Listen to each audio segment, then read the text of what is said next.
Boa noite, pessoal. Muito obrigado pela presença em mais uma palestra do nosso parceiro. É com um imenso prazer que recebemos a nossa parceira Unisoma. A Unisoma é uma empresa especializada em desenvolvimento de soluções de planejamento analítico e de otimização. A Unisoma foi fundada por um professor do IMEC, o professor Dr. Miguel Taubé, e a Unisoma tem 33 anos e já realizou mais de 200 projetos de sucesso. Hoje é administrada por 7 sócios que desenvolveram sua carreira na empresa e lideram um time com mais de 40 profissionais, especialistas em matemática aplicada, estatística e tecnologia da informação.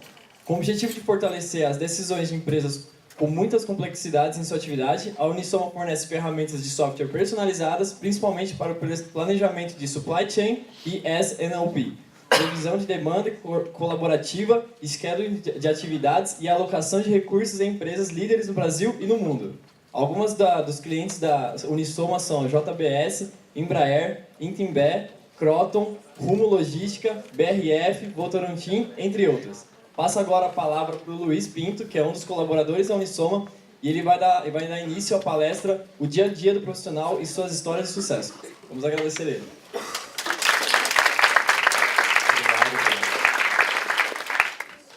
Bom, hoje eu vou apresentar um pouco para vocês o que é a Unisoma, o que a gente faz, um pouco da minha história também, porque eu cresci aqui no IMEC, fiz IMEC, então para dar um pouco de uma ideia de vocês, o que acontece quando você se forma em matemática aplicada, o que você pode fazer se formando em matemática aplicada e no que a gente gosta de fazer lá na Unisoma mesmo. Então eu até mudei aqui o nome aqui, falei melhores decisões corporativas, porque outro dia a gente estava revendo um pouco o plano estratégico da Unisoma. E eu olhei essa frase aqui e eu achei importante começar com isso, né? O que a Unisoma acredita? Por que a Unisoma existe? A gente existe para melhorar decisões de empresa. É isso que a gente acredita. A nossa contribuição, se a gente faz esse trabalho aí de planejamento estratégico, eu pergunto para você, se você fosse contribuir para a humanidade, o que você está contribuindo? A gente contribui com melhores decisões. É isso que a gente acredita que a gente pode fazer para melhorar o Brasil, para melhorar o mundo, para melhorar tudo que a gente faz. Então é isso que a gente acredita. Falando um pouquinho sobre a minha pessoa, né? Por que eu estou aqui falando com vocês hoje, né? Então, eu estudei aqui no IMEC, eu fiz graduação aqui no IMEC, fiz matemática aplicada aqui, fiz mestrado aqui, e quando eu estava fazendo meu mestrado, eu comecei minha carreira lá no Unisoma, como analista, e estou há 10 anos. Na verdade, agora em setembro eu vou fazer 10 anos de Unisoma, e eu passei por muitas funções lá, né? Eu comecei como analista, depois eu comecei a fazer coordenação técnica, gerenciamento de projetos, fiz gerenciamento de desenvolvimento da empresa, que é para definir mesmo como a gente vai desenvolver as nossas soluções dentro da Unisoma. E agora, hoje, eu sou gerente de contas internacionais da empresa, ou seja, eu sou responsável por todas as contas que são fora do Brasil. Então, a gente tem projetos fora do país, eu sou responsável tanto do ponto de vista comercial quanto técnico de conseguir fazer essas soluções serem boas para os nossos clientes, que elas aconteçam, que a gente expanda para o mercado externo também. E eu coloquei aqui 5 áreas que eu atuei ao longo desses 10 anos. Mas, na verdade, tem mais áreas, mas digamos as áreas mais recorrentes. E por que eu coloquei isso? Porque eu acho bem legal, do ponto de vista de experiência, de você de trabalhar com matemática aplicada, ou trabalhar com esse tipo de soluções que a Unisoma trabalha, que eu vou explicar. Você tem a possibilidade de, na verdade, trabalhar em uma série de empresas ao mesmo tempo. Você vai entrar e vai participar e vai conhecer muitos negócios diferentes. Então, ao longo desses 10 anos, eu passei por 2, 3 empresas de produção animal, JBS, uma empresa lá da África do Sul que chamava Astral Foods, papel e celulose, também 2, 3 empresas. E você vai passando e vai conhecendo cada uma dessas empresas nas suas particularidades, do que elas fazem, quais são os desafios, quais são os problemas, até o jeito de ser de cada empresa, algumas mais agressivas, muito focadas em resultados, outras mais interessadas em fazer boas operações. Então é sempre interessante, cada negócio que você vai, cada empresa que você conhece, você tem uma experiência muito interessante de entender cada empresa no seu próprio ambiente. Então isso sempre me chamou a atenção nesses 10 anos, de ter essa possibilidade mesmo de conhecer tantas empresas, tantas pessoas diferentes e ajudá-las nos seus dia a dia, né? No final é isso, né? Então, essa é um pouquinho, breve história dos meus 10 anos da Unisoma, né? Tá bom, mas quem que é a Unisoma, né? O que é essa empresa que eu estou falando aqui? Então, eu trouxe um vídeo, é rapidinho, tá? Mas é só para mostrar um pouquinho. O mercado está cada vez mais dinâmico e as complexidades de supply chain só aumentam. Você precisa garantir a harmonia entre as áreas e ter completa visibilidade dos fatores que impactam no negócio. É preciso tomar decisões consistentes para superar a concorrência. Imagine ter uma visão integrada da cadeia de suprimentos, planejar e reagir com agilidade, ter a confiança de sempre tomar a melhor decisão e entregar resultados surpreendentes. Conte com a Unisoma para transformar o seu planejamento e alcançar um novo patamar de excelência operacional. Nossas ferramentas são 100% aderentes ao seu negócio e nossos especialistas são totalmente comprometidos com o seu sucesso. Conheça mais como superamos as expectativas de nossos clientes.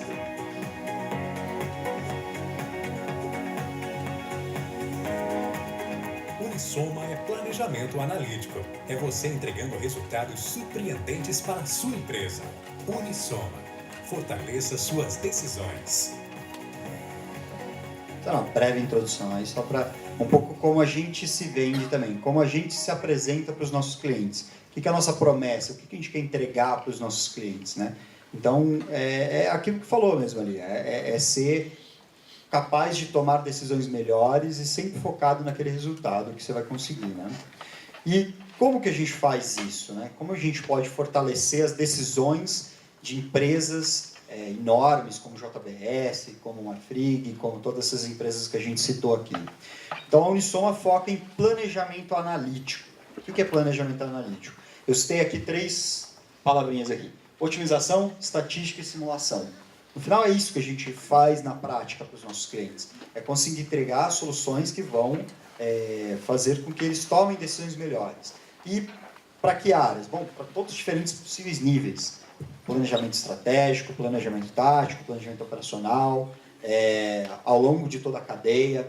Conforme você vai conhecendo mais empresas, você começa a entender um pouco mais os desafios, mas, em geral, as nossas soluções elas são muito focadas em planejamento ponta a ponta da cadeia de suprimentos. O que é isso? É olhar desde o meu fornecedor até a minha produção e até o meu cliente. É isso que acaba sendo essa visão, né? Então, eu encadear as minhas decisões de maneira correta é muito importante para eu ter um negócio de sucesso, para eu ter uma empresa rentável, de bons resultados. Eu tenho que ter esse tipo de resultado.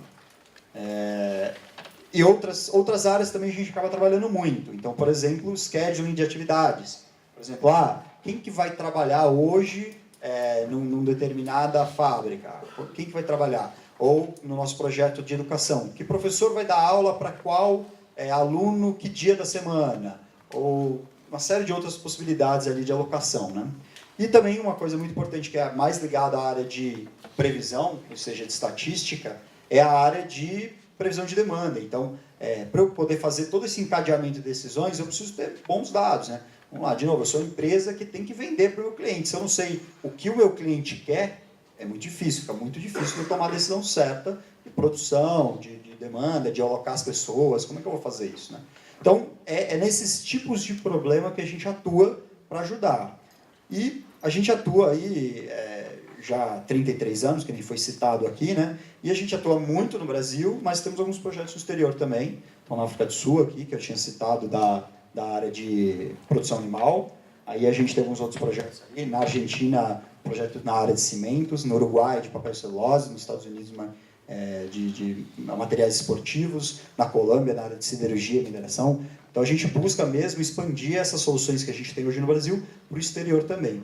E tem alguns prêmios aqui que a gente recebeu. Talvez o mais importante deles é esse prêmio do Franz Edman. Eu vou falar depois como a gente ganhou esse prêmio. Mas tem alguns prêmios legais aí que a gente tem. E agora, falando um pouco mais do perfil de quem trabalha no Unisoma. Então, qual é essa pessoa que trabalha no Unisoma? O que ela faz? Como é a característica dela, né? Então, a gente acha que tem 3 pilares importantes de um colaborador no Unisoma, quem trabalha no Unisoma, né? Tem o lado de consultor de negócio. O que é isso? É você entender o que é que o seu cliente faz. É você se colocar no papel dessa empresa, se colocar no papel desse tomador de decisão de planejamento e traduzir isso, entender o que é o negócio dele. Então, se eu vou na JBS, entender de como que se faz para abater um boi, cortar, fazer a picanha e entregar a picanha lá para o meu cliente. Se eu vou na Suzano, na celulose, eu vou entender como eu vou cortar árvores, eu vou produzir a celulose e entregar para o meu cliente. Se eu vou na Croton, que é essa da área de educação, eu preciso entender como os meus alunos vão fazer a universidade, como que eu tenho que ter professores corretos para darem aula, como vai ser as disciplinas. Então, em cada lugar, você precisa entender daquele negócio que você está falando, daquilo que o seu cliente faz, e por isso que é um consultor mesmo. O outro pilar aí é especialista em matemática. Então, por mais que eu entenda o que o meu cliente faz, eu tenho que traduzir isso em modelos. Então, existe uma forte influência matemática na Unisoma. Não quer dizer que todos os nossos consultores são matemáticos, tem estatísticos, tem engenheiros, tem da ciência da computação, tem produção, administração, tem uma série de áreas. Mas tem um setor lá da matemática aplicada, do qual eu faço parte também, eu fiz matemática aplicada, e que tem esse viés de olhar esse mundo, olhar esse negócio e tentar transformar isso num modelo. Então, quem já fez programação linear, quem já fez programação inteira, quem já fez esses tipos de matérias, sabe muito bem disso. Vai fazer o problema lá, vai entender o negócio e vai tentar fazer tomada de decisões melhores ali. E o último é a agente de transformação. O que é o agente de transformação? É mudar a realidade daquela empresa do ponto de vista prático mesmo. Então, não é entregar uma solução. A gente não acredita que você tem que entrar numa empresa e simplesmente jogar a ferramenta lá e sair correndo. Não. Você tem que estar lá, tem que participar, tem que entender como isso se encaixa. Às vezes é muito disruptivo. Tem vários diferentes tipos de projetos que a gente fez que eram muito contraintuitivos. Para citar um exemplo, a gente trabalhou na Perdigão já há algum tempo e a gente tinha um planejamento para eles que dizia quando que você vai abater os frangos, os lotes de frangos. Você tinha frangos lá, tinha que escolher quando você ia abater. E a gente fez um planejamento para eles e dizia que tinha um determinado lote lá de frango, uma granja, e tinha que levar os franguinhos dessa granja e levar lá para uma planta que ficava a 50 km de distância. Tinha uma outra planta lá de abate, outra planta de processamento, que ficava a 2 km dessa planta. E os caras falaram, vocês estão loucos. Como assim? Eu vou sair com os franguinhos que estão aqui, do lado dessa planta, e vou andar 50 km com o caminhão para entregar lá do outro lado? A gente falou, não, mas tem um modelo aqui, ele prova isso. Isso não faz sentido. Ele falou, então, vou fazer o seguinte, você tem direito aí, você vai fazer um outro plano que seja melhor que o meu modelo matemático. Os caras quebraram a cabeça. Uma semana tentando fazer. E chegou no final e falou, não, de fato, o plano de vocês era melhor mesmo, porque considerava outras coisas. Então, às vezes você tem essas soluções que são muito contraintuitivas. Jamais eles iam fazer isso. Falar, não, tá do lado aqui. Por que eu vou andar com isso para lá? Mas é porque são muitas variáveis, são muitas complexidades que não dá para o nosso cérebro considerar todos ao mesmo tempo. A gente vai no quê? Na intuição. Então, o modelo matemático ajuda muito nesse sentido. Né? Então, esse ser agente de transformação é saber também conversar com o seu cliente para ele entender isso, para ele entender por que a gente está lá, como a gente ajuda, o que muda ali e como ele pode inserir essas técnicas dentro do dia a dia dele, né? Como ele vai usar aquilo na prática. E como é que funciona a trajetória de alguém que trabalha no Unisoma? Então, eu vou citar um pouco do meu exemplo, mas como é que a gente tipicamente vê isso? Né? Então, quem entra no Unisoma, normalmente entra como analista. E a Unisoma ela é baseada em projetos. Então, a gente trabalha com muitos projetos. A gente tem projetos em várias empresas, às vezes mais de um projeto numa empresa, mas nossos analistas vão trabalhar em projetos. Então, vai desenvolver um projeto, vai entender os problemas lá e vai desenvolver uma solução para cada um dos nossos clientes. Passado um tempo, depois de uma boa experiência em vários projetos, quem está lá, em geral, vai começar a coordenar projetos, vai começar a coordenar equipes, coordenar as outras pessoas. E, às vezes, em muitos projetos ao mesmo tempo. Vai começar a fazer gerenciamento de projetos e vai começar a olhar para times. Então, ajudar várias pessoas ao mesmo tempo nesses projetos. E, por fim, a gente, né, que fica bastante tempo lá, aí pode virar um sócio, um diretor. E aí, sim, começar a olhar não só para os rumos dos projetos, mas olhar para os rumos da própria empresa. Então, para explicar isso, né, todos os sócios hoje e todos os diretores que são da Unisoma, inclusive eu, fomos analistas, começamos como analistas dentro da Unisoma. Então, eu tenho 10 anos de carreira e hoje eu sou um dos sócios da Unisoma.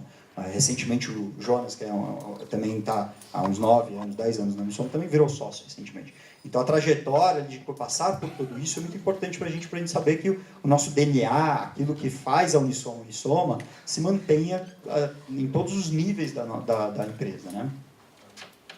Então, isso é um pouco da Unisoma. Mas o que a gente faz, né? Eu falei um pouquinho aqui, mas como é que isso se traduz na prática? Bom, eu falei que a gente faz planejamento analítico. Planejamento analítico é um pouco demais ali, muita coisa pode ser feito em planejamento analítico. Então a gente divide isso em 4 áreas. Analytics. É uma coisa que está bem bombando no mercado agora, você fala Analytics, todo mundo fala de Analytics. Mas o que é Analytics e o que a gente faz nisso, né? Bom, a gente entende que tem mais ou menos 4 áreas, a gente divide em 4 áreas o Analytics. Começando na descritiva até a prescritiva. E a gente sabe que cada uma delas tem um impacto diferente dentro da empresa, né? E ela serve para diferentes coisas. Vou mostrar alguns exemplos práticos aqui.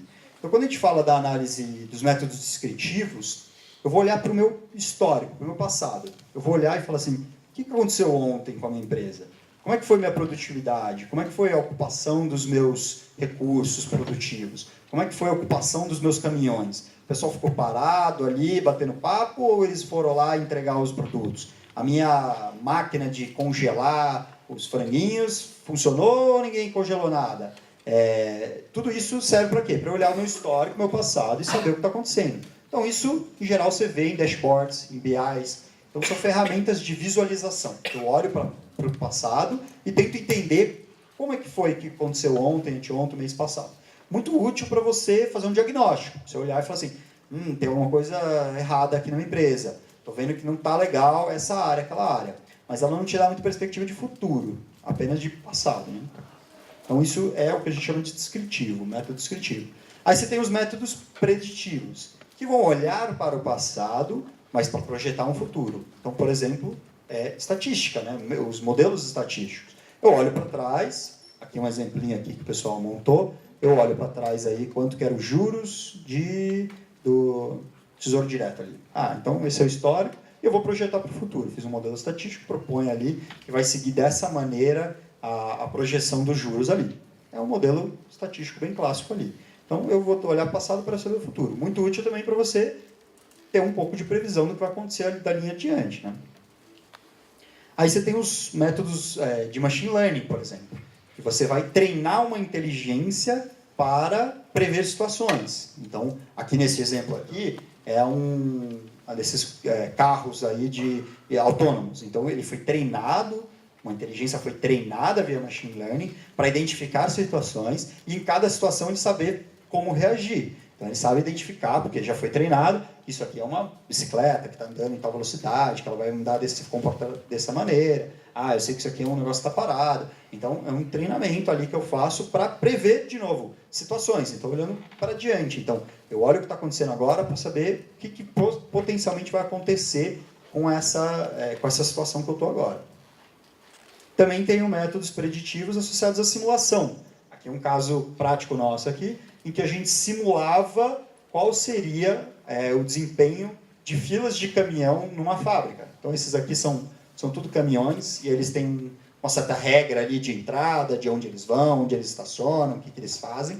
E essa empresa queria saber para a gente qual que seria a melhor regra de atuação. Então, eu deveria botar uma portaria, 2 portarias, o caminhão vai estacionar num lugar, vai estacionar em outro. E aqui é um outro caso aqui, que é um pátio de placas, a movimentação de pátio de placas. Então, quais são as melhores regras para eu movimentar materiais de um lado para o outro? Mas, ainda assim, eu estou olhando para uma regra e eu estou vendo o que pode acontecer com essa regra. Então, eu defino a política. Eu acho que você deve atuar dessa maneira e eu vou olhar dali em diante como é que provavelmente vai se comportar a minha fábrica, né? Então, é um método preditivo no sentido de que eu estou falando da política e ele vai dizer para mim, se você fizer dessa maneira, esse vai ser o resultado. E, por fim, se ele passar adiante, a gente tem os métodos prescritivos, que ele vai te ditar o que você vai fazer. Então, você só constrói os contornos para ele e ele vai te dizer o que é que você deve fazer. Então, para pegar um exemplo bem prático aqui, o Waze. Você fala, estou aqui, quero chegar em tal lugar. É só isso que eu estou dizendo. Estou fazendo o contorno dele ali. E aí ele vai te falar, olha, o melhor caminho para você chegar daqui até o seu destino é você seguir esta rota aqui. Então, é um prescritivo, ele está me propondo uma solução. Eu não falei para ele, eu vou pegar direita, esquerda, e vou chegar aonde? Não, eu quero chegar em tal lugar. Ele vai te mostrar onde o caminho. E aí você pode botar restrições, do tipo, não quero pagar pedágio. Não quer pagar pedágio? Você vai fazer esse caminho aqui por trás, vai levar mais tempo. Eu não gosto de passar nessa região. Eu preciso abastecer o carro no caminho. Você vai botando restrições. Mas ainda assim, quem te dá a solução é o modelo. Essa é a diferença entre os outros situações. E o que a Unisoma faz? Eu falei de alguns métodos, mas o que a gente faz? A gente faz modelos estatísticos, a gente faz modelos de machine learning, a gente faz simulação e a gente faz prescritivo, né? Então, tudo isso a gente faz de uma maneira única para cada um dos nossos clientes. Cada cliente tem a sua necessidade, a gente vai entender a necessidade e entregar isso de uma maneira para cada um deles.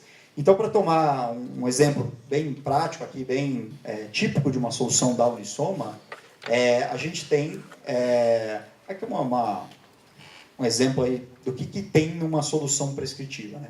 Então, uma solução prescritiva tem 3 pontos básicos de entrada de um modelo, três componentes básicas de um modelo. O objetivo, para que eu estou fazendo esse negócio aqui? Qual é o meu objetivo? É dar mais dinheiro, é entregar para o meu cliente no horário, é garantir a satisfação das pessoas. Para que eu quero fazer com esse negócio, esse meu modelo? O outro são as regras, as restrições. Então, eu tenho capacidade de processamento, eu tenho capacidade de estoque, meus caminhões são de um tipo, o que eu tenho para lá? E as decisões, que são as variáveis mesmo. Então, o que eu posso influenciar nessa decisão, né? Eu posso contratar caminhões extras. Eu posso produzir mesmo. Eu posso vender um produto para um cliente ou para outro cliente. Aí são as decisões que eu posso tomar mesmo. Então, tipicamente, isso são os 3 pilares de uma solução de planejamento analítico. E isso vai gerar uma solução. Então, é aqui onde a gente atua.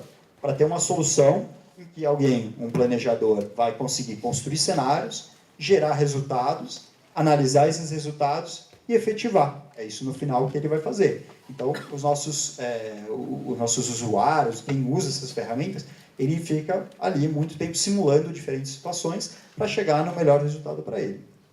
Então, quem é esse cara que usa esse planejamento analítico, né? Bom, a gente vê que tem um perfil muito específico de empresas que trabalha com a Unisoma e com esse tipo de solução de otimização. E combina 2 coisas aqui. Uma coisa que combina é ter escala. E a outra é ter complexidade. Se é trivial, para que eu vou usar um modelo matemático de programação linear?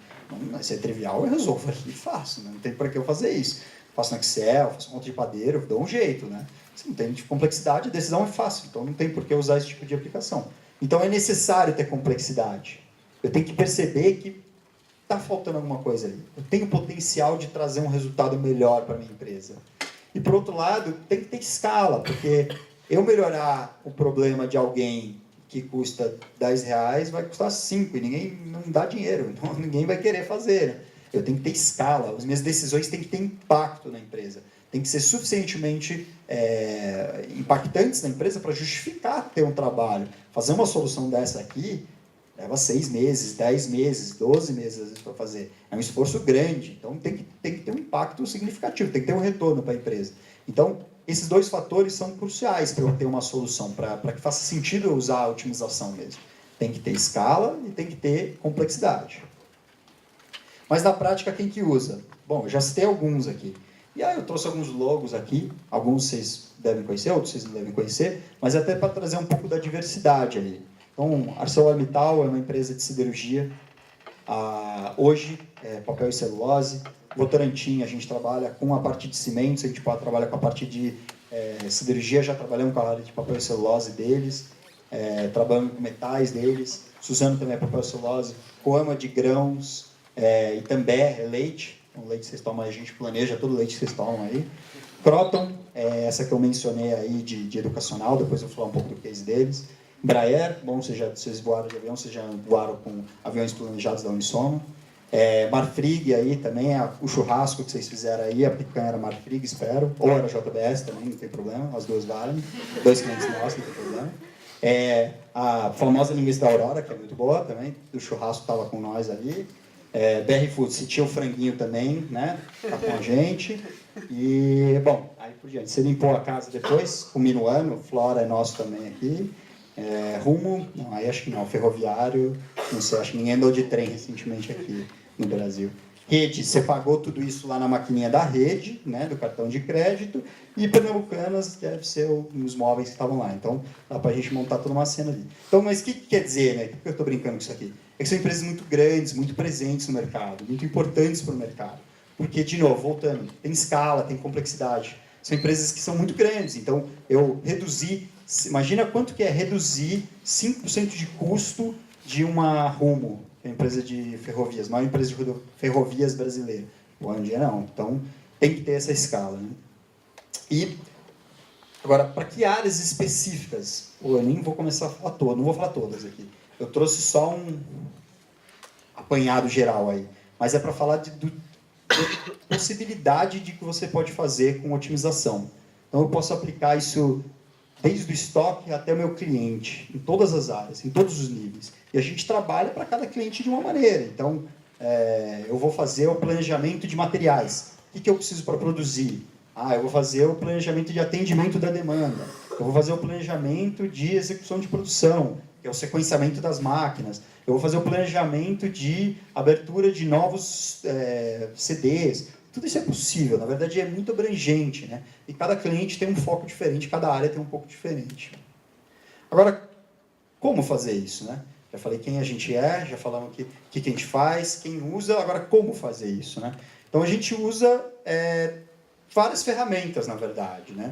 É uma combinação de ferramentas que acaba sendo a grande solução que a gente vai entregar para os clientes. E às vezes é uma parte, às vezes é duas partes, às vezes é todas as partes, mas essas engrenagens trabalham juntas para entregar uma solução de planejamento. É isso que a gente almeja para os nossos clientes, né? Então, se a gente olha para a parte mais de preditivo, a gente usa aí, diferentes produtos estatísticos. Então, o SPSS, o R, que vocês tiveram um mini curso agora há pouco, né?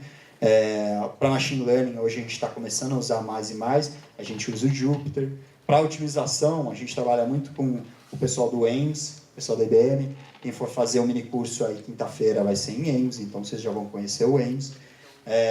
E tem uma parte que hoje é muito importante nessas soluções, que é a parte de orquestração. O que é orquestração, né? Cada vez mais a gente vê que existe uma necessidade das diferentes áreas conversarem, né? Porque não é isolado isso aqui. Eu planejar não é isolado. Eu não consigo entrar numa área e achar que tudo que eu preciso está ali. As áreas conversam. Se eu faço o planejamento de produção, eu preciso conversar com a área de planejamento de demanda. Eu preciso conversar com minha área de fornecedores. Eu preciso ter essa conversa. Senão eu não vou ter os dados certos, eu vou tomar a decisão errada da área dele, não posso olhar só para mim. Então, o que a gente chama de orquestração aqui é ter um ambiente que todo mundo conversa. Então, todo mundo possa ver o que está acontecendo. Todo mundo pode fornecer dados certos. Isso é muito importante hoje. A gente vê cada vez mais importante essas soluções que englobam as diferentes áreas e conseguem conectar isso aí. E a gente faz isso, a gente tem várias ferramentas diferentes. Muitas são baseadas em ambiente web, porque é muito mais fácil de acessar e tudo mais.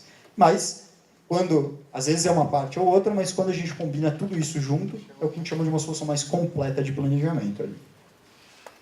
E aí você me pergunta, e dá certo isso? Estou falando vários cases aqui, mas isso funciona, né? O meu modelinho de PL ali que eu faço no Simplex ali, resolve isso, dá algum resultado?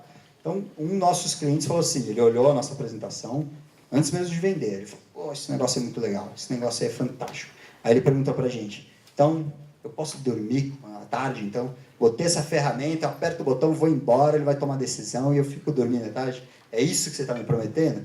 Tipo, obviamente não, né? Claro que não é isso que a gente está prometendo, né? O que a gente está prometendo você vai mudar aquilo que você vai fazer. Em vez de você ficar se matando para fazer planos, ou seja, construir planos, falar, eu vou fazer produção 100 caixas disso, 200 caixas daquilo, ou eu vou entregar isso daqui para cá. Não, você vai passar a analisar esses cenários, analisar os resultados. Então, ele não entendeu bem o que a gente estava prometendo aqui. Não era para que tudo ficasse automático, tudo fosse resolvido. Ao contrário, às vezes vai trabalhar muito mais só que a tua capacidade de análise, tua capacidade de geração de cenários, tua capacidade de olhar e distinguir cenários melhores ou piores vai ser muito maior. Por quê? Porque você não precisa ficar digitando como vai ser a solução. Não, você vai pedir para uma solução te dar um resultado e você vai analisar o quão bom ou quão ruim aquele cenário é. E para comprovar isso, né, eu trouxe aqui 5 casos aí de empresas que a gente conseguiu mensurar mesmo quão impactante foi a nossa solução, né? Então, assim, você consegue ver aí que são números muito expressivos, né? 50 milhões de dólares de redução de custos na Sadia, na época da Sadia ainda, 4 milhões por ano na CCN com essa cirurgia. Então, funciona, né? Funciona. Você fazer um bom trabalho de otimização dá um impacto muito real e muito claro, um ganho muito claro para essas empresas, né? E em muitos casos, tem muitos outros ganhos que não estão relacionados aqui. Então, para falar um pouquinho da JBS aqui, que está 25% de ganho de margem, o que eles falaram que foi super importante é que antes eles levavam, para fazer o plano mensal de produção deles, eles tinham uma equipe de, eu vou tentar lembrar, acho que eram 5 pessoas, e eles levavam uma semana inteira para fazer o planejamento de todas as unidades. Hoje, eles levam uma pessoa fazendo um plano para 45 plantas, esse que eu falei eram 20 plantas, então são uma pessoa fazendo o plano de 45 plantas em 2 horas.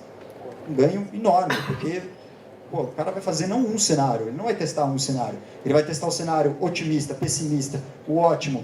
E se eu abrir uma planta aqui? E se eu vender um produto por aqui? E se eu tiver um outro produto novo? O cara consegue ficar ali testando e gerando novos cenários, e isso acaba sendo muito importante para a empresa, porque ela não fica presa só no que ela faz, ela não está tentando só resolver o problema dela, ela tem a possibilidade de procurar além, de fazer coisas a mais, né? E aí isso também, quer dizer, e só fala papo meu ou não, né? Quer dizer, eu trouxe 2 quotes aqui, que acho que representam um pouco daquilo que a gente acha que é importante. Então, a gente é muito preocupado em atender o nosso cliente bem, de entregar aquilo, que ele sinta que a Unisoma é parceira, é parte da empresa que a gente está. Esse cara aqui, que falou esse aqui da Coamo, ele falou uma frase que eu achei muito legal. Ele falou o seguinte, quando a Unisoma vem aqui vender o projeto, ela não vende só a solução, ela compra o problema. Ou seja, não é que a gente está lá para entregar um produto e ir embora. Não, a gente quer comprar o seu problema, a gente quer que seu problema seja nosso para a gente entregar a solução de verdade. E eu achei legal essa frase, porque reflete um pouco o que a gente gosta mesmo, o que a gente acredita. A gente quer entender o problema a fundo. Então, é diferente de você ter um produto. A gente quer entender e resolver tailor-made para cada um dos nossos clientes. Eu quero fazer um modelo individual para cada um. Não é eu entregar uma solução que já está pronta, que já está entregue. Não, cada cliente é cada cliente. Isso, para a gente, faz muito parte do nosso DNA como Unisoma. Eu quero entregar uma solução que é de cada cliente. Isso acaba sendo bem importante. E eu acho que assim, vamos falar de case então, né? Falei da Unisoma, falei o que a gente faz e tudo mais. Como é que funciona na prática isso? Então eu trouxe alguns cases aqui para a gente olhar do ponto de vista prático. O que a gente faz, como a gente entrega isso. Então, um dos cases que eu trouxe aqui é da Croton.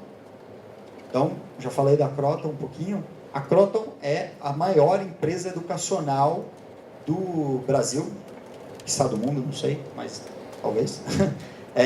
E ela tem o quê? Ela tem 1 milhão de alunos, ela tem 125 campi, e ela tem todo um planejamento, ela tem graduação, ela tem pós-graduação, ela tem até ensino médio, mas a gente atuou especificamente nesse problema aqui de graduação. E eles têm todas essas marcas aqui, você já deve ter visto aí a Anguera, algumas outras aí.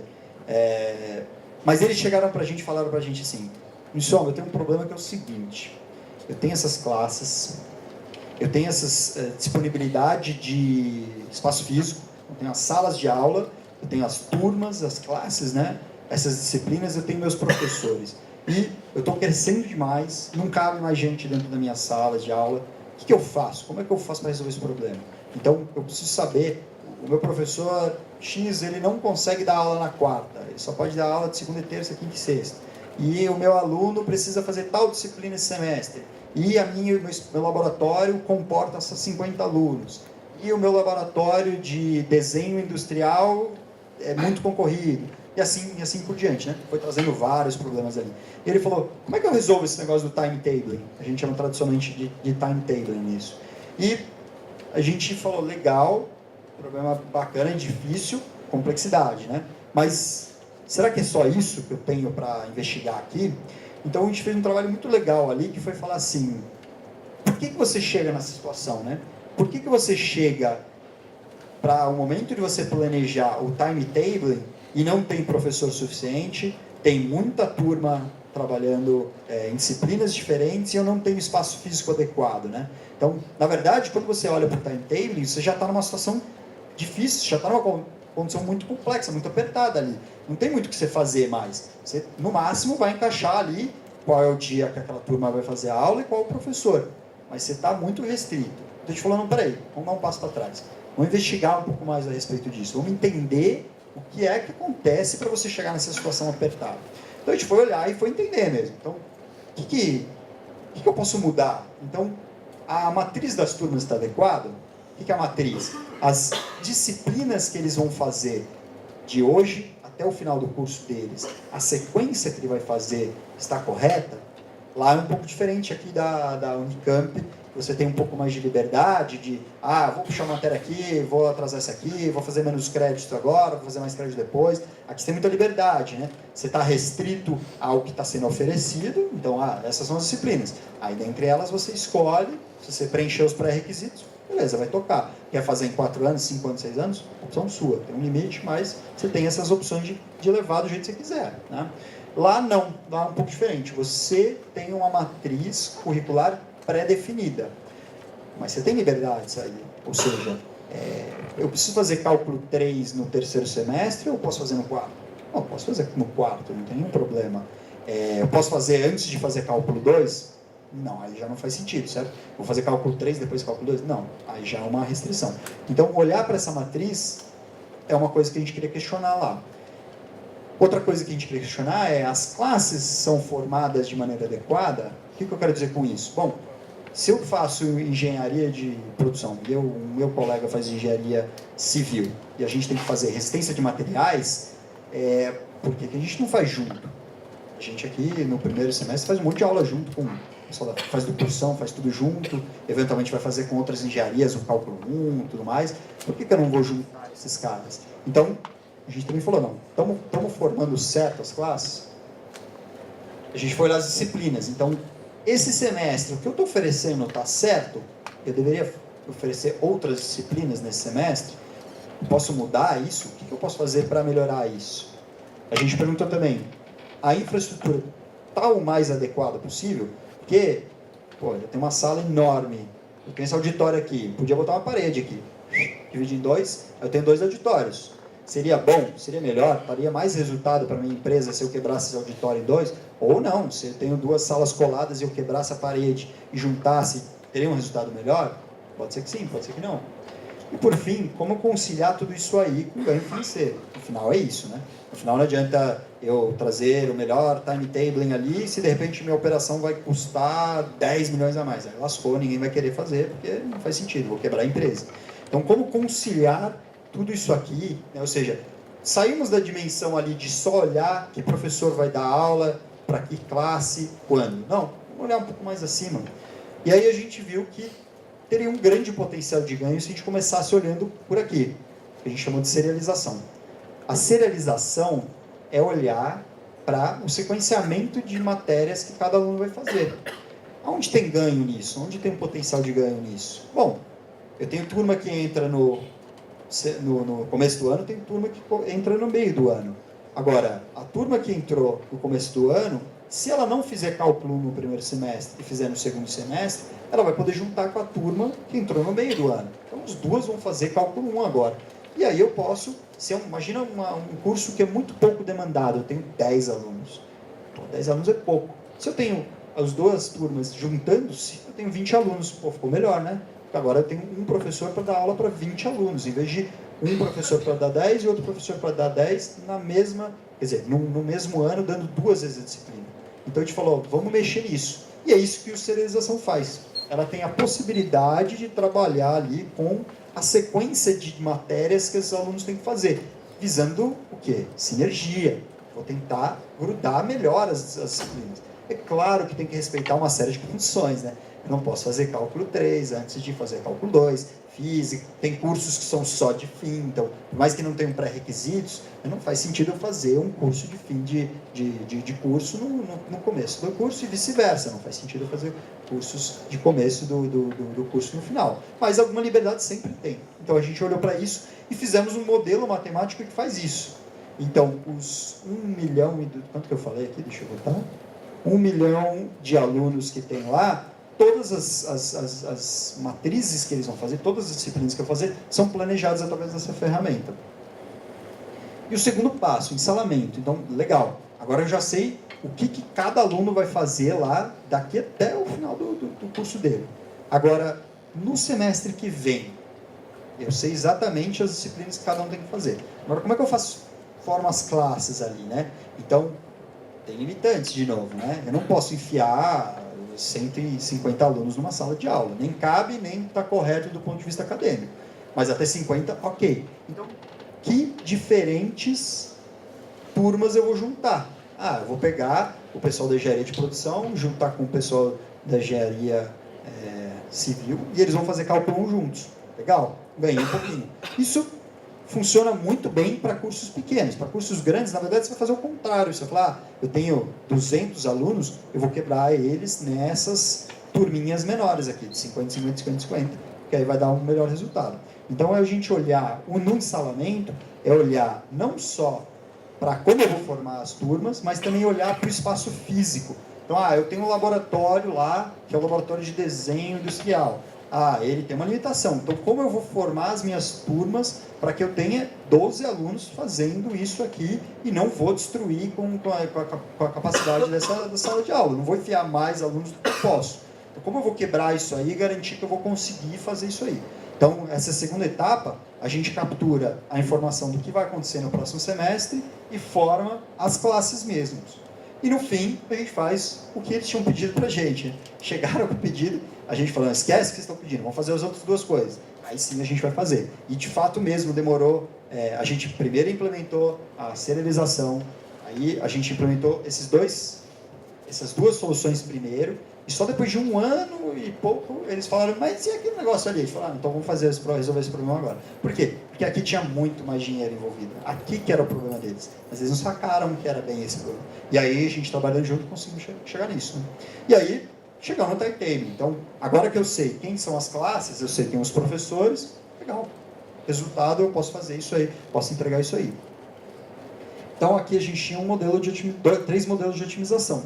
Mas uma parte que foi fundamental, que é como é que eu posso agora ter qualidade nos dados. Por quê? Se eu não sei o que meu professor pode dar, quais disciplinas ele pode dar, que dia ele está disponível, quais são as matrizes dos alunos, as restrições acadêmicas, então, quando que pode dar cálculo, quando não pode dar cálculo, qual o tamanho da sala e tudo mais. Se eu não tenho qualidade de dado, esquece, por quê? Eu tenho 1 milhão de alunos, não dá para eu checar para cada aluno se está correto. Então, o trabalho é inverso. Vamos dar qualidade de dado para um modelo matemático, para que ele tome a decisão certa, não sempre, mas com o melhor grau possível, né?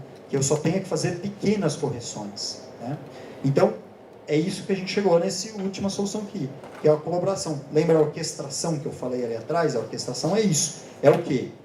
A gente montou uma ferramenta web que as pessoas vão, acessam, todos os professores acessam, e eles vão colocar lá, olha, eu tenho disponibilidade tal dia, essas são as disciplinas que eu posso fazer, tem um controle dos coordenadores, então o coordenador olha e fala, esse professor aqui não dá física não.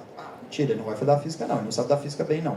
Aí ele tira, tem um trabalho da parte de coordenação, que ele vai falar assim, não, essa sala de aula aqui está falando que cabe 100, mas não cabe 100, cabe 80, porque eu sei que isso aqui não é adequado do ponto de vista acadêmico, e assim por diante. Então, esse trabalho de captura, validação de dados também é importante para a entrada, mas para a saída também, porque depois a gente gera um resultado da otimização E eles têm que validar, falar assim, ó, legal, ficou bom, ficou legal, ficou jóia. O professor pode olhar e falar assim, mas eu não estou dando aula aqui na segunda-feira, eu falei que eu não podia. Então ele pode retornar isso para ver se tá certo. Então essa conversa, quando se trata de dezenas de milhares de professores, se você não tem um ambiente correto para isso, é impossível, né? Não vai ser por e-mail que você vai resolver isso, né? Não imagino que seja, não tem como eu tratar isso via e-mail, né? E deu certo isso aí? Bom, o presidente da Croton falou que deu, né? Então deu certo. Essa foi uma matéria publicada aqui, e olha que bonita aqui, ferramenta de pesquisa operacional. Eu achei que eu nunca fosse ler pesquisa operacional, um negócio desse num jornal, no Valor Econômico, eu nunca achei que ia ler. Mas lemos, está aqui, existe, funciona e está lá no jornal. Então, esse projeto nosso aqui, a gente achou muito legal, porque eles realmente chegou até o presidente, ele gostou do projeto, ele viu a importância, ou seja, deu visibilidade às decisões que foram tomadas e comprovou-se até pela importância que ele deu dos resultados da empresa por parte da ferramenta também. Então foi um projeto muito bacana que a gente teve ali. E muito diferente, né? Não sei se vocês já tinham imaginado de aplicar pesquisa operacional para planejamento de educação. Foi um dos projetos mais diferentes que eu participei também lá no Unisoma. Muito diferente mesmo. Vamos voltar um pouco para tradicional agora, da onde a Unisoma começou, cresceu muito, né? Então, produção avícola. Vou pedir desculpa aqui que está em inglês aqui, mas que eu puxei de uma outra apresentação e não tive tempo de traduzir, desculpa. Mas vou explicar um pouquinho como funciona a produção avícola e vou explicar um pouquinho o que a gente fez para falar daquele prêmio lá anterior que eu mencionei lá, o Franz Edman. Então, produção avícola, ela é uma produção muito interessante, porque ela é muito integrada. Então, vamos pensar na Sadia, Perdigão, na Aurora, todos esses caras, eles têm uma cadeia de produção muito longa. Então, eles não têm só a planta de processamento. Ele não vai no mercado, compra o franguinho, processa, gera o nuggets e entrega para vocês. Não. Ele tem a parte da granja. Então, ele cuida daqueles franguinhos que estão lá crescendo e tudo mais. E ele cuida dos pais desses caras aqui. Então, ele tem o pai e ele tem o avô desses caras. É muito louco isso, né? Então ele começa numa genética que é o avô do franguinho que você vai comer lá no nuggets que está lá. E aí ele gera o que eles chamam de pais ou matrizes dos franguinhos e eles cuidam disso, vão trabalhar tudo isso e finalmente vai chegar nas granjas que vão produzir os frangos que vão ser de fato abatidos e consumidos pela gente. Então tem todo um trabalho, uma cadeia extensa. E é muito maluco também, porque aqui, um franguinho aqui que vai ser abatido e consumido, ele é abatido, sinto dizer, a 40, 50, 60 dias. Pobrezinho, vive muito pouco mesmo. Esse aqui, que gera os ovos, ele vive mais ou menos 60, 64 semanas. Nem mais, um ano e pouquinho. E esse cara aqui vive também mais ou menos isso, os avós. Ou seja, são ciclos completamente desconectados ali, né? Pô, um vive de 40, 50 dias, outro é um ano. Como é que eu vou conectar isso aí? Pô, isso aqui sempre está gerando ovo, sempre gerando ovo. Mas se eu tiver muito ovo, o que eu vou fazer com esse ovo? Jogar fora? Então é muito complexa essa cadeia, né? E aqui, na parte de processamento aqui, também é bem complicado. Por quê? Você vai lá para o seu time de marketing, seu time comercial, e aí eles vão fazer o quê? Eles vão vender peito de frango, porque peito de frango vende muito bem no Brasil. É um produto que todo mundo gosta, come, então vende muito. Já a coxa não vende tanto quanto. Então o comercial foi o quê? Vendeu um monte de peito, ela vendeu 200 quilos de peito de frango. E não vendeu nada de coxa. Só que eles esqueceram que quando o franguinho chega lá no abatedouro, ele tem peito, ele tem asinha, ele tem a coxa e tem tudo mais. Você vai fazer o quê com aquilo lá? Então, não é fácil, né? Então, você tem que ter alguma coisa para fazer com aquilo. Então, a ferramenta faz isso, ela vai olhar e vai saber. Quando eu processo um frango, eu corto ele, eu tiro cada um dos pedaços, é um desmonte, é o inverso daquilo que você vê, por exemplo, um carro. Um carro, não que seja fácil fazer, mas você tem lá a sua receita de um carro. Ah, eu preciso de 4 pneus, eu preciso do volante, eu preciso do airbag, eu preciso não sei o quê. Você junta tudo aquilo, compra de várias pessoas aquilo lá, botou o carro junto, você fez o carro, entregou o carro, né? Então você não tem Não tem. Você não tem um problema de materiais. É você ter todos os materiais, os ingredientes, você produz. O frango é o inverso. Se eu preciso de coxinha, eu vou ganhar uma asa, eu vou ganhar um peito, eu vou ganhar um monte de coisa ali. Eu tenho que fazer alguma coisa com aquilo. Então, é muito difícil esse planejamento de produção. Então, essa cadeia avícola, a gente já trabalhou em toda ela, em termos de planejamento, tomando decisões melhores ali. Eu vou falar do caso da Sadia. O que a gente fez para a Sadia? Bom, a gente fez um trabalho muito legal lá, que foi a seguinte.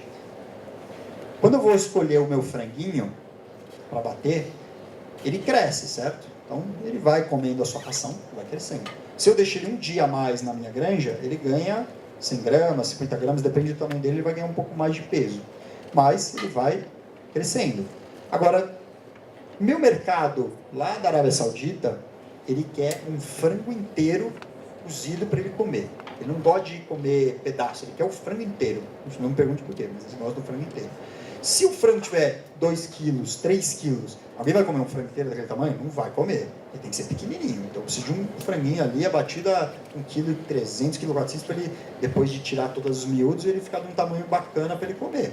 Então, não adianta eu deixar e achar que eu vou deixar crescer muito meu frango, porque eu não vou vender para aquele mercado. Já o mercado de nuggets ou de outros produtos aí industrializados, quer saber de tamanho do frango, tanto faz. Eu preciso de carne. O nugget, você não vê o tamanho do frango que veio naquele nugget. Não, é processado, então tanto faz, né? Pode ser um frango de 2 kg, 3 kg, tudo bem. Agora, lá no Japão, eles têm um negócio muito louco lá que chama kakuguri. É um pedacinho de frango desse tamanho, que é um cubo de 1 centímetro por 1 centímetro, um negócio maluco, que tem que ser de um tamanho certinho. Então, de novo, eu preciso de um outro tipo de frango. Então, já tornou difícil o meu processo, né? Não adianta eu escolher a minha granja qualquer, comprar e abater. Não é o suficiente. Então, eu preciso olhar para cada um dos meus lotes disponíveis, dos meus franguinhos que estão crescendo, e tenho que escolher aqueles que vão adequadamente dar o tamanho certo de frango, a composição, diferentes tamanhos de frango, e eu vou conseguir fazer todos os meus produtos. Porque eu tenho que atender todos os meus mercados, eu quero ser mais rentável. E como é que a Sadia fazia isso? Ela falava assim, bom, se meu frango é machinho, o lote de frango é tudo macho, ele cresce mais, ele tem uma tendência a ganhar peso mais rápido do que os lotes fêmeos. Na natureza ali, você faz um modelo estatístico, mostra isso. Então ele falava assim, bom, os frangos grandes que eu preciso para ir lá para o processamento, para fazer nuggets, eu vou usar só esses frangos de lote macho. Já o frango que eu preciso lá para a Arábia Saudita, eu vou pegar os fêmeas, porque elas crescem menos, elas não vão ganhar tanto peso e eu vou pegar isso aí. Então é isso que eles faziam. Esse gráfico aqui que vocês estão vendo a conversão alimentar que eles faziam antes de entrar com a nossa solução. Então, o que ele quer dizer? Para cada 2 a 2,2 kg de ração que eu dou para o meu frango, ele ganha 1 kg. Quanto menor esse número, melhor. Eu dou 2 kg para o meu franguinho, ele ganha 1 kg. Lógico que não vai ser 1 para 1, né? Mas quanto menor, melhor, porque eu gasto menos ração. Então, se eu conseguir chegar em 1,5, imagina, eu dou 1,5 kg de ração, sai 1 kg de frango. Genial. Eu dou 2, é mais caro, estou botando mais ração. Então, é sempre interessante fazer isso. E o que acontecia? Bom, quanto mais ele cresce, essa conversão alimentar vai se perdendo. Então, os lotes de frango macho ali, eles tinham naturalmente uma conversão alimentar um pouco pior. Mas eles falavam, não, tudo bem, faz parte, é porque ele vai crescer mais, então ele vai perder um pouco mais, mas vai ser melhor do que eu botar a fêmea. E a gente falou o quê? Peraí, vamos dar uma olhadinha nisso aí, vamos entender melhor esse negócio. Então, a gente começou com modelos estatísticos aqui. A gente falou assim, será que essa é a melhor maneira de eu prever como o meu frango vai crescer? Será que eu trabalhar com a sexagem é a melhor maneira de eu entender como o meu frango se comporta? E a gente começou a introduzir novas variáveis ali. Como é que era a granja? Qual era o tamanho? Qual o histórico dessa granja? Qual a sazonalidade? Como o cara funciona? A gente introduziu uma série de variáveis para analisar aqueles lotes. Individualizou eles, ou seja, eu não faço uma previsão de curva de crescimento por lote macho e lote fêmea. Não, eu faço para cada lote, eu olho no detalhe as características daquele lote para dizer, olha, com 40 dias ele vai estar nesse tamanho, com 42 com esse tamanho. E aí isso mudou completamente a concepção deles. Eles perceberam que, na verdade, não bastava olhar a sexagem, não era um fator único e determinante para a melhor escolha de lotes. e aí a gente introduziu isso como uma melhor previsão. E entramos com o modelo matemático, então, lembrando lá, né, juntando várias diferentes técnicas. Então, melhoramos a previsão das curvas. E aí, entramos com o modelo matemático que dizia, legal, quais os tipos de frango que você precisa hoje? Bom, eu preciso de um frango de 2 kg, um de 2,5 e um de 3. Legal. Pega desse, porque eu sei que amanhã você vai precisar de novo dessas coisas. Se você puxar esses aqui, você não vai ter isso para amanhã. Então, o modelo matemático, ele diz, a cada dia, nos próximos 60 dias, 90 dias, o que eu vou abater, o que eu vou escolher de lote. Então, ele tinha essa visão de mais longo prazo para evitar problemas maiores para minha que poderiam acontecer mais adiante, né? Então, assim, e aí isso deu certo? Deu. Pô, 50 milhões de dólares é um dinheirão aí, foi bem legal. E aí a gente ganhou esse prêmio ali, né? O Franz Edelman Award, que é um prêmio muito legal aí, que a gente ganhou, já faz bastante tempo esse caso, mas que ele é um prêmio que são dados para empresas que aplicam pesquisa operacional, computação científica, e tem resultados significativos econômicos mesmo. O foco deles é em soluções que dão resultado econômico. Foi bem legal isso aí. O outro case que eu acho que seria interessante mostrar é para dar um pouco um exemplo de complexidade, de cadeia e complexidade. Não que os outros tenham sido fáceis até agora não, tá? São difíceis também. Mas eu queria trazer um exemplo um pouco mais clássico ali, de complexidade de cadeia. Então, o que é Paranapanema? Outra empresa que eu trabalhei nesse projeto. Paranapanema é uma empresa de cobre. Então, o que ela faz? Ela compra concentrado de cobre, ela processa esse concentrado de cobre, e concentrado de cobre nada mais é do que um terrão com um pouco de cobre nele, 30% de cobre nele, aí ela derrete aquilo, extrai tudo que precisa e sai cobre no final. Sai uma placa, uma chapa enorme de cobre no final, com 99,99999% de cobre. Não sei o que é o outro 0,001% não, mas tem ali um pouquinho ainda de sobrando. Então é isso que eles fazem. É a maior empresa de cobre do Brasil, a única também, mas é a maior. Mas é uma empresa bem grande aqui. E ela faz isso comprando esses cobres. O Brasil tem poucas minas de cobre. A maior parte do cobre do mundo está no Chile. Então, de novo, começamos com as complexidades, né? Eu tenho que comprar esse concentrado de cobre que está lá no Chile, transportar ele de barco, porque senão não é efetivo do ponto de vista de custo. Aí passa embaixo e vai entregar aqui no Brasil. Isso leva quanto? 30 a 35 dias para chegar. Então imagina, bom, eu tenho que ter produção direto, eu não posso parar minha fábrica. Bom, se eu esperar acabar meu estoque para pedir, estou lascado, vou ficar 30 dias sem produzir. Não dá certo, né? Ah, e se eu pedir, então eu vou pedir muito. Eu sei que pedir bastante, porque aí eu estou garantido, eu vou ter bastante estoque.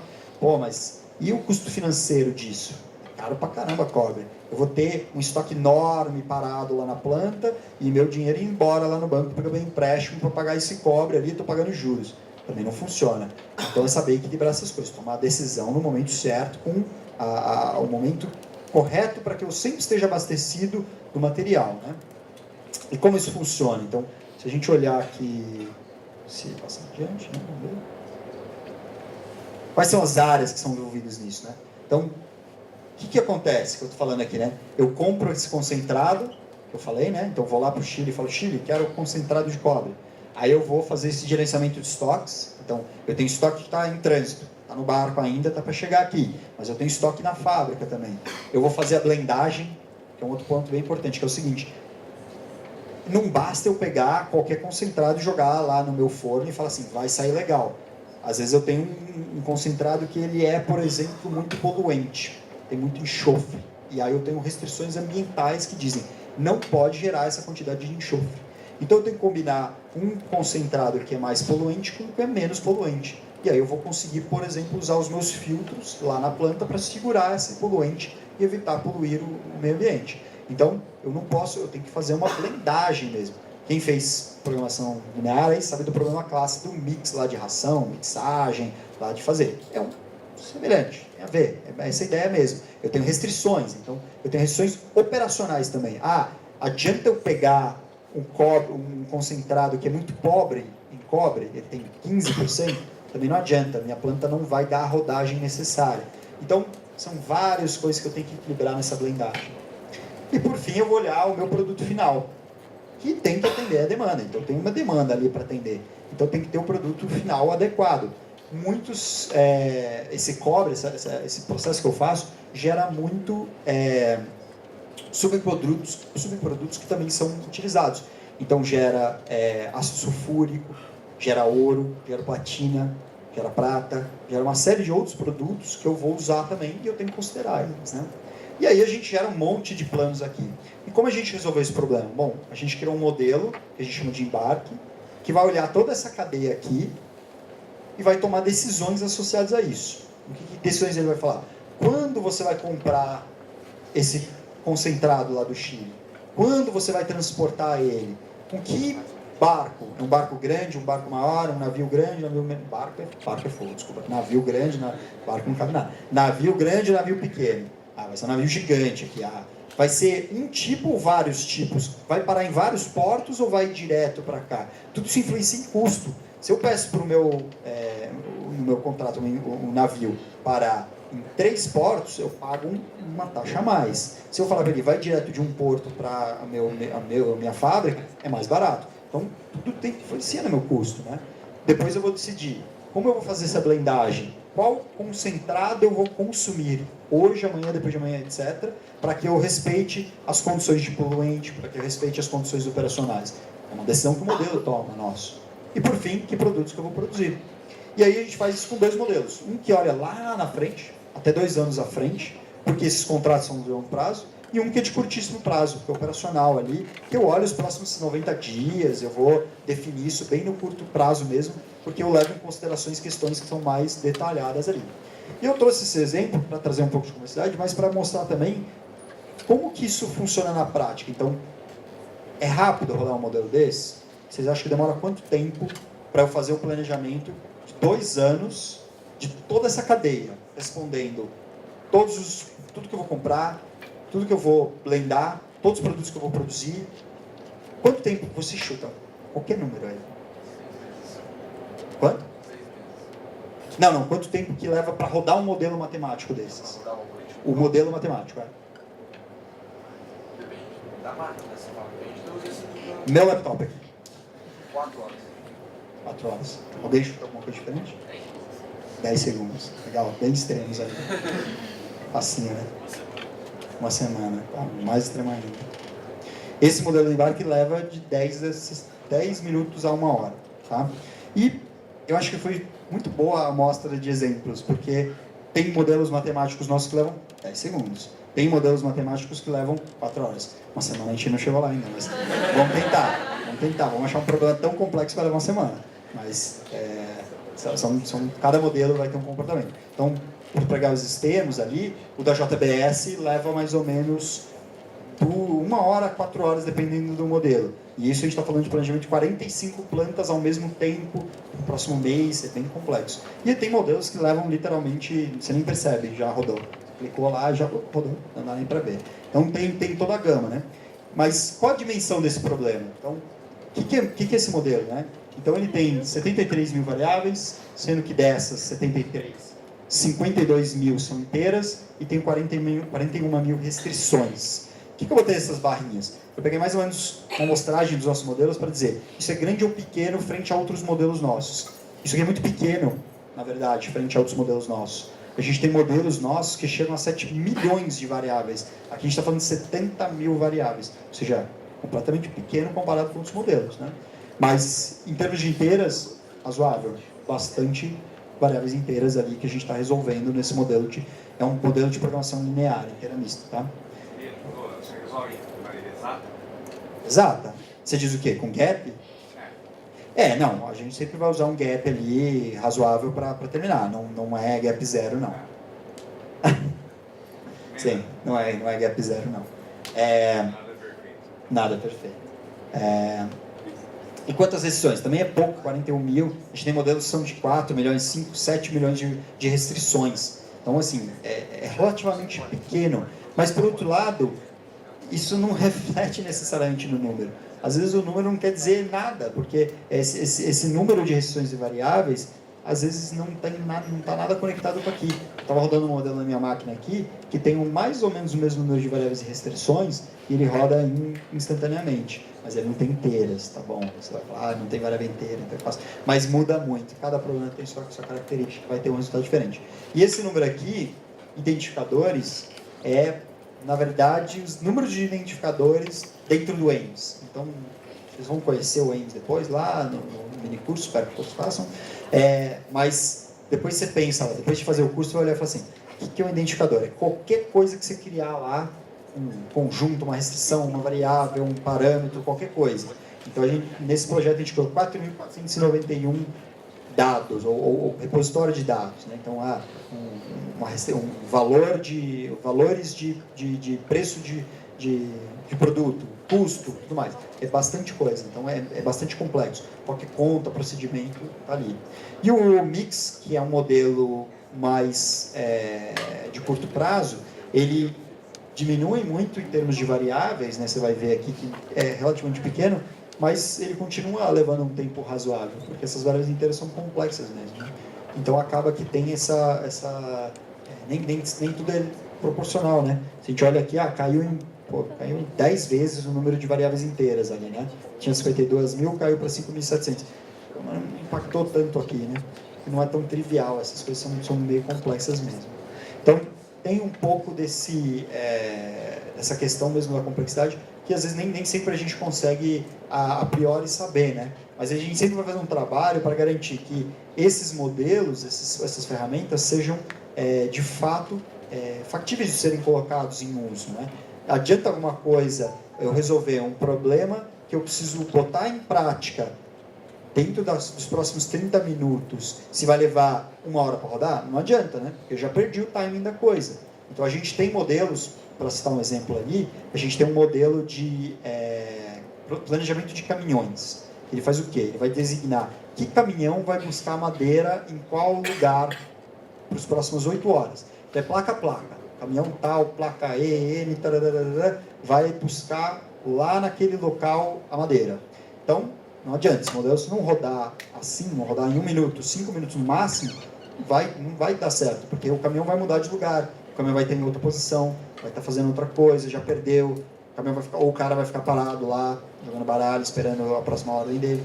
Então, sempre tem que saber equilibrar essas coisas, né? Saber fazer isso funcionar de maneira igual. Eu vou voltar aqui, que eu queria falar, não é bem isso, mas falar. Eu acho que tem um último caso aqui que eu quero contar para vocês, que eu gosto dessa história. Né? Eu gosto de contar histórias, já perceberam? A Sadia, que a gente começou esse projeto aqui, a gente começou o projeto com eles em 1989, tá? Bastante tempo, eu não era da Unisoma nessa época, tá? Não sou tão velho assim. Mas tem uma coisa legal nessa história, que é o seguinte: antes de trabalhar na Sadia, a gente trabalhava na Vale. Só que a gente trabalhava na Vale com a parte de florestas dele. Eles têm uma parte de floresta, não tem mais, mas existe uma parte de floresta. O que a gente fazia para a Vale? A gente fazia planejamento de longo prazo deles. Então, o que é o planejamento de longo prazo de celulose e papel? Eu vou olhar todas as minhas áreas que eu tenho disponíveis e eu vou falar, o que eu vou fazer com essa área? Eu vou reformar ela, eu vou botar uma nova genética ali, ou eu vou deixar crescer, o que eu vou fazer? Então, cada ano eu tenho que olhar para as áreas que eu tenho disponíveis e falar, vou cortar aquela área, aquela floresta para processar, ou eu vou deixar isso para o ano que vem. E, eu não sei se vocês conhecem muito da área, mas o eucalipto, que é muito usado no Brasil, ele leva uns 7 anos mais ou menos para ficar de um tamanho adequado para eu processar. Mas eu posso cortar com 5, com 6, com 7, com 8, com 9. Depende muito de quanto eu preciso, depende muito da qualidade que eu também preciso. Então, a decisão que ele precisava tomar, que eles tomam no longo prazo é quais são as áreas que o ano que vem eu vou cortar efetivamente. Mas eu não posso cortar tudo que está ótimo agora, porque senão no outro ano eu estou lascado, não vou me ferrar. E nem no próximo. E eu preciso saber quanto eu vou plantar hoje para que daqui a 7 anos eu tenha um número adequado. Então eu tenho terra, eu vou precisar comprar mais terra, vou ter que vender terra, eu vou arrendar terra, o que eu vou fazer? Eu posso também, quando eu cortei uma terra, eu posso, uma floresta, eu posso deixar rebrotar, então ela nasce de novo, mas ela tem uma produtividade um pouco pior. Vale mais a pena eu limpar ela e plantar de novo ou vale deixar rebrota? Então são questões pertinentes. E o impacto disso é imenso, porque eu errar hoje, eu vou sofrer por 7 anos porque eu errei hoje. Então esse modelo matemático que a gente tinha na Vale fazia isso, ele fazia o planejamento das áreas para os próximos 20, 30 anos. E, legal, era um modelo bacana que a gente fazia. Quando a gente foi para a Sadia, a gente, não eu, o Soma, né? Foi para a Sadia e a gente foi falar de blendagem de ração, na verdade. Para fazer os ingredientes, aquele probleminha de pele clássico lá. Como eu vou fazer as minhas rações? Eu tenho os ingredientes, quero fazer minha ração, como é que eu faço o blend dos meus ingredientes para fazer a ração? E, na época, né, a gente tinha esse modelo da Vale, e a gente falou, olha, de curiosidade, olha isso aqui. A árvore, ela cresce assim, dessa maneira. Então, a cada ano ela cresce um pouquinho, e eu vou escolher quando que eu vou pegar essa árvore, cortar e processar ela. E os caras falaram assim, peraí, mas isso é igual frango. Como assim igual frango? Não, o frango também cresce assim. O frango cresce, eu vou escolher quando que eu vou bater ele, quando eu vou processar ele. Então, olha que doido, a gente fazia um planejamento de 20, 30 anos para uma empresa de papel e celulose, e aí a gente falou, não, vamos usar o mesmo modelo para fazer o planejamento de frangos. Vamos usar água. Só mudou o quê? Mudou a minha variável ali, em vez de olhar anos, ela olha dias. Mas não muda nada para o meu modelo, né? Então, vai ser só quantos dias o franguinho vai crescendo. Então, a gente obviamente teve algumas adaptações e tudo mais, mas o conceito era o mesmo. Era olhar para um crescimento e saber definir para os próximos 60 dias ou para os próximos 20 anos o que eu ia fazer com aquela planta ou com aquele lote de frango. Então a gente já viu isso acontecer, isso é um exemplo, mas a gente viu acontecer em muitas outras áreas que a gente acaba olhando para um problema, identificando uma solução que a gente tinha em outra área e trazendo e adaptando e moldando aquilo para aquele cliente que a gente faz. E era isso. Queria agradecer aí a todo mundo e tal. Reforçar aí que amanhã a gente tem o minicurso e também... Amanhã não, quinta, desculpa. Não me corrigi, desculpa. Quinta a gente tem o minicurso e vamos ter o lançamento aí do desafio da Unisoma aí. Legal, eu sugiro que vocês vão. Vai ter uma premiação, vai ser bem legal. E vai ser um problema real. Depois o pessoal vai falar mais, não vou estragar todos os segredos aí do negócio. Mas uma empresa foi atrás da gente, a gente conversou com elas e trouxe um problema real para vocês resolverem na prática, vai ser usado na prática. Então não é o probleminha de acadêmico, teórico, não. O problema é real. Eles vão mostrar a fábrica para você, vão mostrar o local deles, onde eles operam, vão falar a respeito, vocês vão conhecer as pessoas que operam nessa empresa e vão ver que é um problema que é complexo, mas que a gente precisa resolver para eles mesmo. Se não resolver, lascou, porque a gente tem um problema para resolver para eles e eles vão usar na prática mesmo. Então, assim, recomendo, sugiro, participem, vai ser bem legal aí, e quem puder, tenta resolver o problema lá, porque acho que vai ser muito bacana mesmo. É isso, obrigado.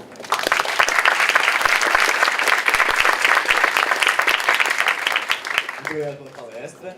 E agora a gente está aberto em perguntas. Se a gente tiver alguma pergunta, fica à vontade.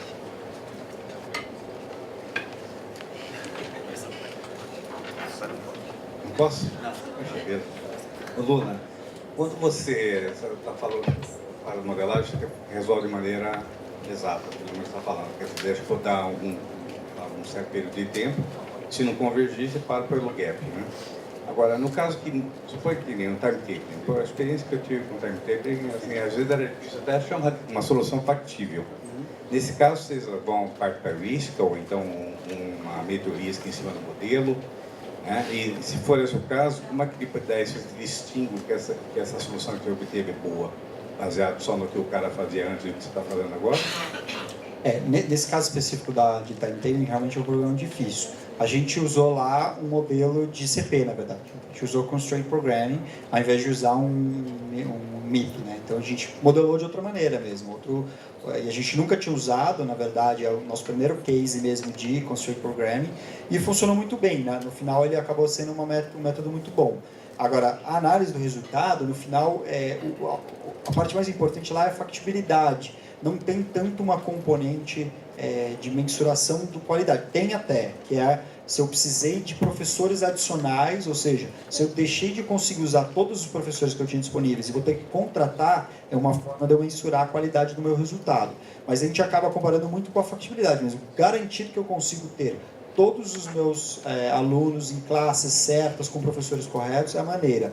Mas eles acabam mensurando método de análise, olhar o resultado e ver se tem melhorias ou se o resultado é bom mesmo. Mas, em geral, quando você não tem, em geral, não são do caso do treino, você pega e daí mede pelo que o cara fazia e mostra que você tem um ganho, né? Sim. Quando usa a gente tem poucos casos que a gente usa heurísticas, né? De fato, não é normalmente a gente ataca via um modelo matemático mesmo. Mas o melhor método é mesmo comparativo com o que era antes, mostrando o potencial de ganho, né? Então, garantir que o resultado seja adequado, ou seja, ele respeita as condições que aquilo que ele faz, já é o primeiro passo. Depois, comparar com a solução manual acaba sendo muito efetivo para provar os ganhos associados àquele modelo. Seria uma boa coisa, então, já começar com uma solução inicial, que é o que o cara faz, né? É uma possibilidade. É uma possibilidade, você pode fazer. Mas também o cara vai perder o tempo montando a solução. Então, a ideia é que nem precise dessa etapa, que a gente já parta mesmo para um modelo desse tomando as decisões mesmo.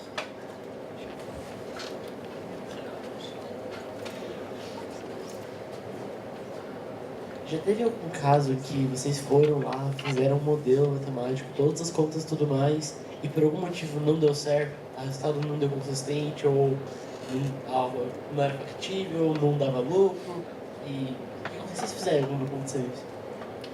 Tem casos em que os nossos projetos, assim, vamos lá, uma coisa é infactibilidade. Uma infactibilidade ou é um problema no meu modelo, e aí sim, tem casos, a gente durante um projeto está implementando, chega num resultado infactível, o cara fala, pô, mas tá funcionando aqui, o que aconteceu?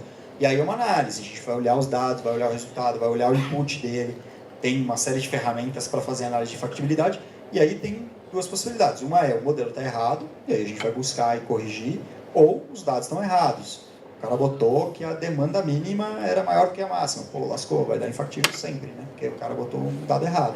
Então, tem dois momentos ali. Tem um momento, sim, de uma análise de uma situação específica em que está dando algum atrito.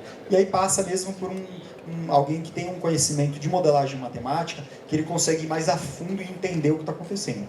Agora, com relação aos projetos, tem casos em que os projetos, a gente tem projetos que são muito antigos que deixaram de ser utilizados, ou porque a solução já não era mais aderente para a condição daquela empresa, então ela cresceu, mudou o jeito que ela opera, mas ela não conseguiu funcionando com a ferramenta. A gente tem uma crença muito forte lá no Insoma que terminou um projeto, não acabou a nossa participação. Ao contrário, a gente tem que estar junto com o nosso cliente sempre, porque muda muito as condições do usuário, muda o que ele olha, o que é importante, o que não é importante, o que acontece, muda o negócio dele, o mundo muda também, né? O mercado muda. Então, se o cara deixa de ter o nosso suporte, deixa de ter a nossa participação lá, através de uma manutenção, através de uma evolução da ferramenta, pode cair sim em uma situação que não é mais aderente ao resultado. E aí ele vai perder, acaba perdendo a ferramenta sim, pode acabar perdendo sim.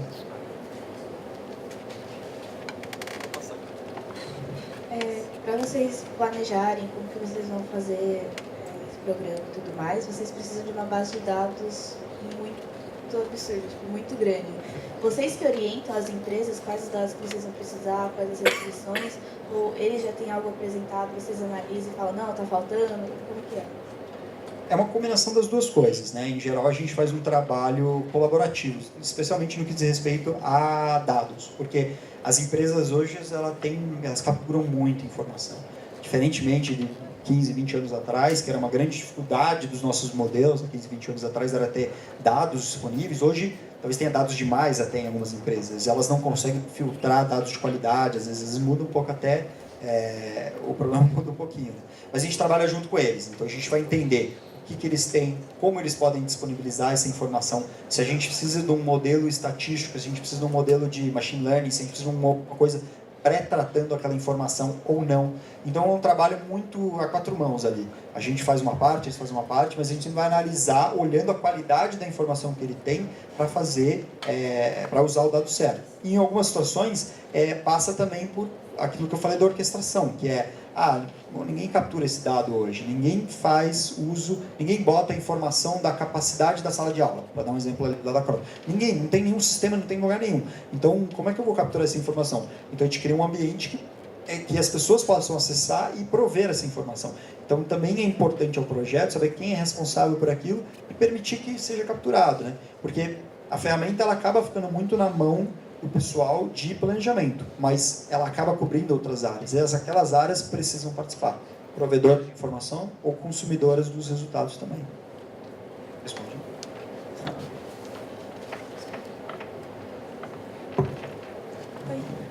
Você comentou do caso da sala de aula da faculdade, que eles chegaram pedindo a solução de um problema, mas vocês acabaram vendo que tinham problemas em outras partes também. Isso, você comentou que acontece mais vezes também, em outros casos. E como que é? Vocês estudam antes o caso, aí fazem um protótipo e mostram para eles, ou então, enquanto ele está falando problema, você fala, e se fosse outra coisa? Eles aceitam numa boa? Acho que tem duas situações distintas. Uma é no momento, digamos, de pré-venda, comercial ainda. Alguém chega ali e fala, pô, eu tô com um problema aqui. Então, a gente faz um trabalho mesmo, o nosso diretor comercial, Luciano, ele veio da área técnica. Então, ele entende muito bem do que a gente faz. Ele sabe, ele já fez diversas soluções, já fez vários modelos, ele sabe muito bem do que a gente é capaz. Então, é muito comum, quando alguém chega para ele falando, eu tenho um problema, que ele vai aprofundar aquilo. Talvez não seja só aquele problema. Talvez ele já viu outros problemas semelhantes e sabe que tem outras áreas envolvidas.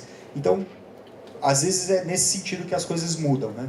Então, mesmo explorando, fazendo perguntas, entendendo, isso muda, expande ou muda um pouquinho a carinha daquele problema. Foi um pouco esse caso da Croton mesmo. Eles chegaram para a ITV e falaram, peraí, vamos entender um pouco mais. E em reuniões ali com o cliente, querendo explorar e entender, a gente foi entendendo melhor o negócio e propondo outras coisas.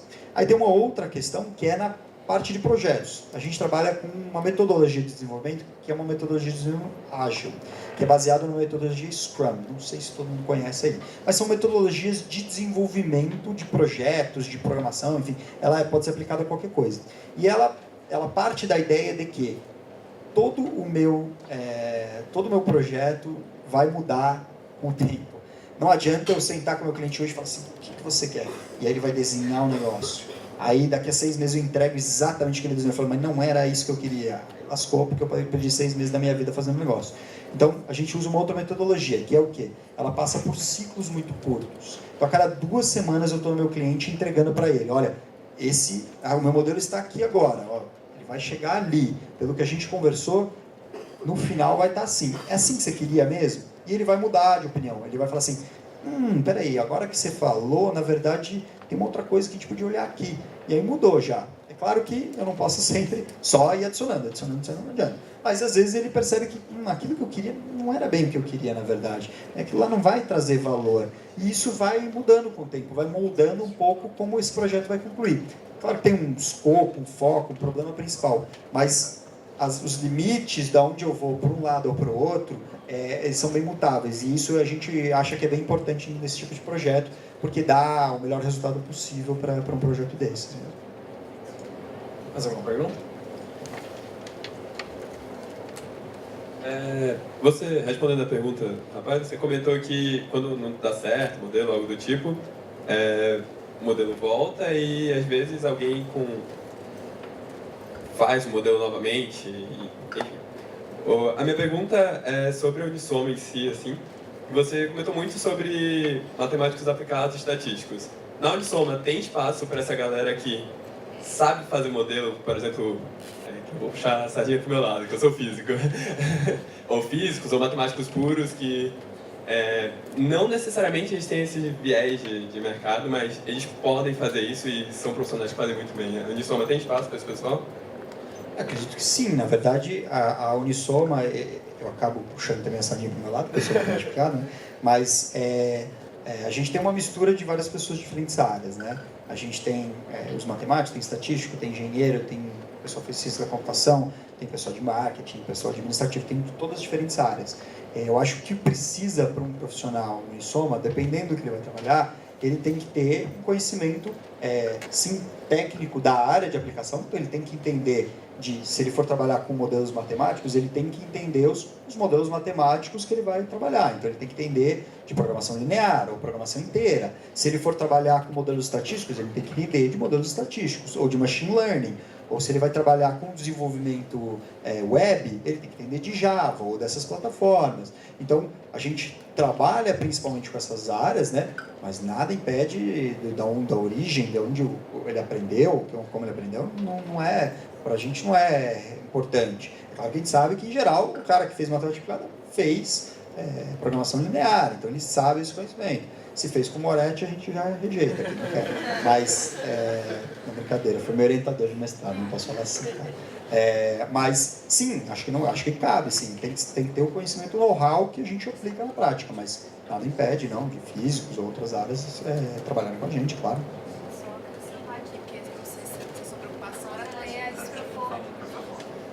Só acrescentando, eu não sei se a sua preocupação era ter experiência em negócios, ou se era mais o tipo de modelo que você está acostumado a usar.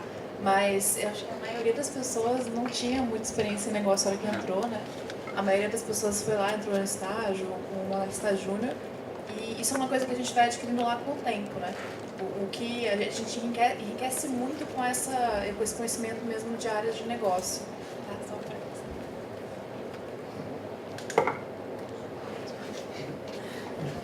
perguntou da física? É o físico? Olha, o físico faz isso o tempo todo. Desde que entrou aqui, vocês entram no laboratório, vocês têm um modelo o tempo todo. Só que é diferente do tipo de modelo que ele trabalha. Então, acho que o que o Lula falou, e ficou bem falado, você tem que ter uma base na ferramenta que você vai usar, se é programação linear inteira ou não. Mas na tua cabeça, aquela estrutura já está montada, né? Eu me lembro quando, às vezes, dá uns cursos lá no Unibanco, os caras que estavam no topo, assim, de superintendência, tudo da física. Você não encontra mais economista, por exemplo, só na parte, né? Na parte de modelo e coisa e tal, é matemático, é físico, engenheiro, entendeu? Porque é a estrutura que vocês adquirem ao longo do curso é exatamente essa. Né? Só depois você tem que ter uma certa... aprender exatamente a ferramenta para poder adequar, né, ao seu tipo de raciocínio usando aquela ferramenta. Mas, na verdade, é tudo modelagem. Perfeito.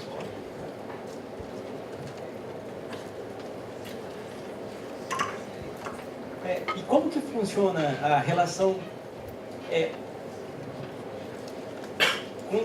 a pessoa que contrata vocês com relação ao dinheiro? Assim, elas têm que pagar vocês por uma coisa que ela não sabe se vai dar certo, tem que esperar um tempo? Como é que funciona isso?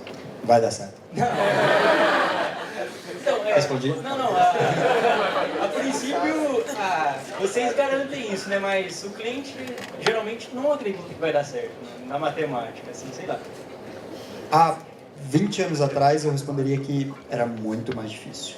O cara não sabia o que era pesquisa operacional, otimização, analytics. O cara não tinha ideia do que era isso. Hoje mudou muito. O mercado sabe o que quer dizer analytics. Ele sabe o que tem otimização, ele sabe que tem modelos. Então, hoje já é muito mais comprovado que esses modelos, tudo funciona. Era muito mais difícil no passado mesmo provar para o cara ou mostrar para o cara. Como a gente pode fazer isso? Como a gente faz isso em clientes que são resistentes ou têm dificuldade? Provas de conceito. Vou lá, crio uma pequena amostra do problema dele, faço um modelo e provo para ele, olha, isso aqui é uma simplificação do seu problema, mas eu consegui resolver, está trazendo resultado. Legal, agora vamos fazer um projeto para resolver todo o problema? Ele topa em geral, né? Se eu consigo provar o valor, consigo provar que a minha ferramenta funciona, em escala menor, eu gasto um tempo para provar para ele. Então, ou cases, né? Então, eu vou vender para Marfrig, a gente fez primeiro a JBS, depois foi fazer para Marfrig. Pô, Marfrig, a JBS está ganhando dinheiro aqui com a nossa ferramenta. Você não vai ganhar também? Você vai deixar os caras partir lá para frente, vai deixar para trás? O cara também se convence, né? Porque senão os caras não estariam usando, né? Então, cada área é um pouco diferente, né? Áreas novas, em geral, acabam passando por esse processo um pouco de prova de conceito, para o cara ganhar confiança, entendimento. Áreas já conhecidas, a gente tem muito mais cases para dar essa comprovação, a qualidade e tudo mais. Então, é uma mistura, dependendo de cada caso, move um pouquinho. Mas, só para complementar, a gente tem, sim, alguns casos em que o cliente trabalha com modelo de risco. Né? Então, o que é o modelo de risco? Ele vai pagar pelo projeto um preço mais abaixo do que seria um projeto tradicionalmente, e a gente estabelece em contrato, olha, se a gente atingir tal ganho, você vai pagar adicional.